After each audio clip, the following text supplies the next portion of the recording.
I just completed a breakout session with one of my clients who I'm prepping to go into the group classes.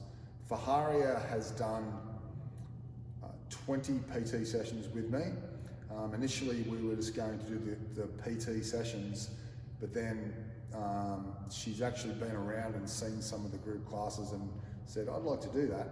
So we pivoted the second 12 PT sessions with a view to her joining the group classes. Now, Faharia is what I call an absolute rookie.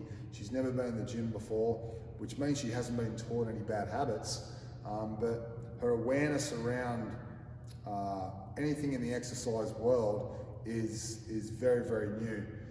But today, Faharia came in after the group class, which I put through three 5-set blocks of a couple of couplets, 400-meter bike with 7 single arm clean and jerks, a ski with anchored sit-ups, and actually it was just a single modality row. I reduced the distance for Faharia after the group class and put her through the same workout. Now, what she did was excellent, and there were some really great nuggets for her in her growth in regard to understanding how to exercise efficiently and sustainably, aerobically, for improved fitness, improved physique, better mindset about the workouts, and also how to do them well.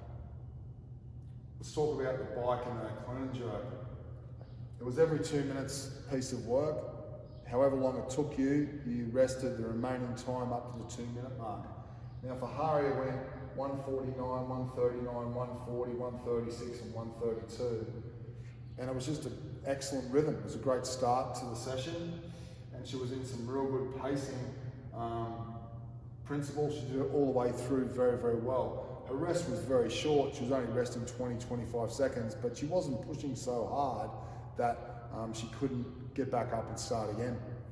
We rested 2 minutes, and then Faharia did a 150-meter ski with 8 anchored sit-ups, and she went negative splits here, 124, 123, 122, 118, and 116, and we talked about the benefit of that. She was working quite hard on the third set, and I talked to her about, you've gone down this path now of getting faster every set, let's run with it.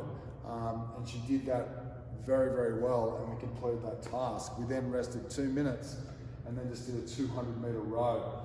And this is where, for the first time, I really talked to her about the breathing principle. Now, this is the breathing principle of an exhale at the front of the catch and exhale at the back end. So what she was doing on the first couple of sets was the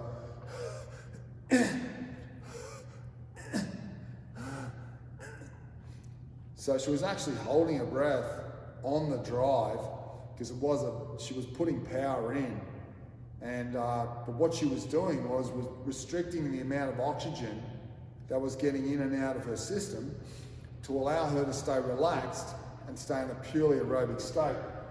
And the real overarching nugget for me was her ability on the back end sets to breathe nice and relaxed on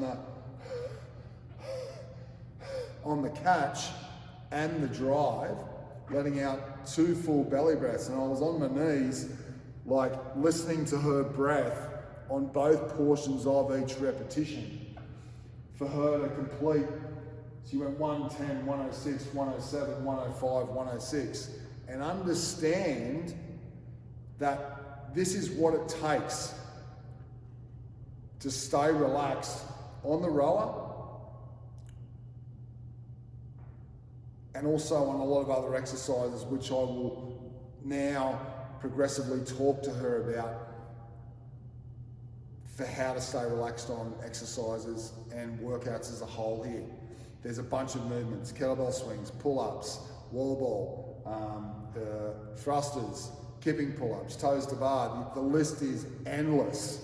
This is the way to stay relaxed and in control of the workouts. But for me as a coach, you know, layering in or pumping in too much about the breathing principles is definitely a next tier conversation with clients about the bigger picture of how to do conditioning and how to stay in an aerobic state.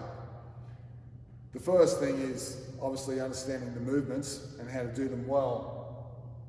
And then I like to talk about pacing and really ingraining that with clients, making sure they're doing it well for improved you know, mindset, physique, conditioning. The breathing principle, which is a real big thing for me, has to be taught. And it's going to be taught with Faharia. It's taught with a lot of the clients here at BK Athletics, but it is a next level conversation. After the pacing principles are in place, it is important from my perspective not to overload clients with too much of all at once, and I've learned over time not to do that. Thought I'd just share this little video with you about Faharia and her journey and the session today. Hope that helps.